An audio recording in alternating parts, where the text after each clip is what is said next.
Hey, hello, I'm Kråkan, also known as Corvus Cornix, and welcome to Yacc, yet another Crowcast where I pick a game, I play it for a week, and then I talk about it. This week's game is Excitebike 64 for the Nintendo 64. It was released in the year 2000, and it's a racing game. Developed by Left Field Productions and published by Nintendo, and also be some spoilers up ahead, just so you know, but first a little backstory. So this game I picked up because I was curious. I played the original version for the NES, and now it's time for this game. At the start of the game, you're greeted with a startup screen with the company logos and notifications about the controller pack, rumble pack, and N64 expansion pack. And after that, you get a demo that plays, prompting you to press start. So you can select from here seasons, exhibition race, time trials, special tracks, options, and custom tracks. So I started with seasons, and you can pick between tutorial, novice, amateur, and pro. And in the tutorial section, you practice, of course, and learn the basics of the game. There's also an Easter egg tied to this part of the tutorial, so I'll talk about that when that comes up. So after practicing a bit, I went into the bronze round where you play the tracks Kyoto, Mountain Quarry, Houston, Texas, Lefty's Hill, and Orlando, Florida.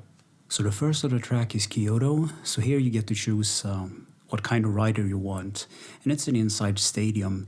So I'm probably gonna butcher the names of the riders, but Jumpin' Jimmy Rivers, Vicky Vixen Steele, Nigel the Duke York, Bobby Big Dog Malone, Sarah Sugar Hill, Tricky Ricky Stern, and those are the riders. So they have different stats as well. They have landing, cornering, jumping, and turbo, and each of the riders has a special stunt that they can do.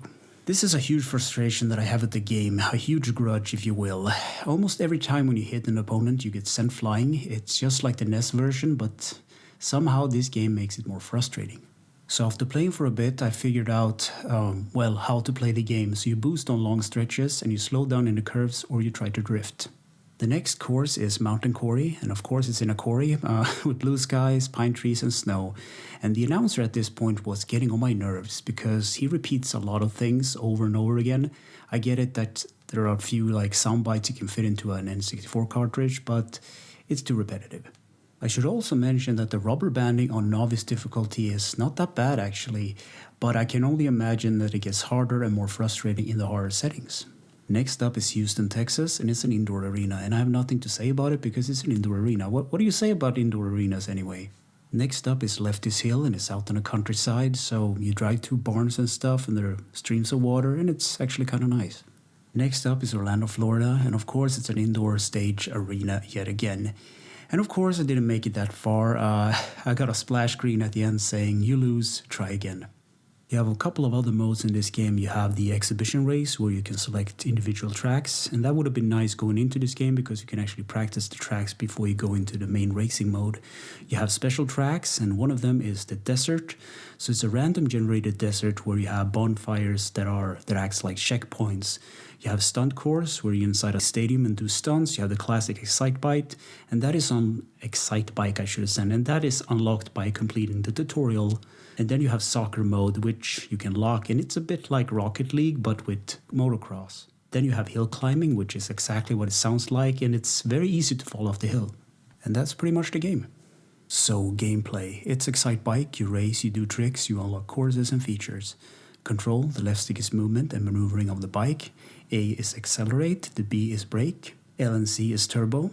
R1 slides and drifts. C up is camera angles. C left is stunt camera, C right is screen display on and off, and C down is chapter or tricks.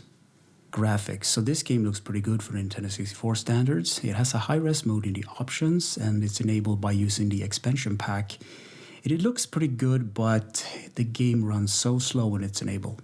Sound and music. Matt Furness and Chris Lamb made the soundtrack for this game, and it falls in line with the sort of 90s extreme sports music at the time.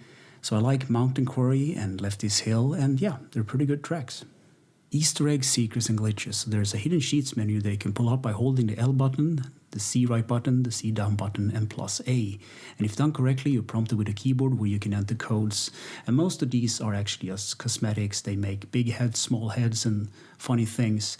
So one of the codes is ugly mugs, and if done correctly and while punched in, you go to the credits, and instead of the normal credits, you have the developer pictures as the background.